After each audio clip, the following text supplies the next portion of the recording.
In a museum in Massachusetts, you will find a skull with a massive hole in the top of it. And the man that that skull belonged to, he didn't die whenever the accident occurred. In fact, he stood up and walked away. The man in question, his name is Phineas Gage. Phineas was a 25-year-old railroad construction worker, and in 1848, he accidentally set off a blast that sent a 3.5 foot, 13-pound iron rod flying through his face like a spear. It entered under his eye, through his cheek, and out the top of his head, and ultimately landed 30 feet away from his body. Miraculously, Phineas was able to set up and start speaking immediately. His co workers rushed over and they all got him to his feet and they went down to the doctor.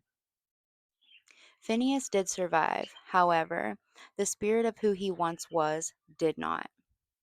The blast affected the part of the brain responsible for emotions. So Phineas went from being a kind, hardworking man to a foul mouthed stranger that even his family just couldn't recognize.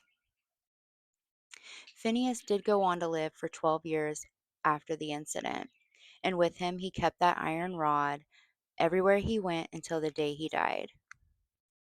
All right, guys, my channel is called Reclaiming Jess, and while I didn't take a rod to the face, I am learning how to live as a new version of myself in 2026.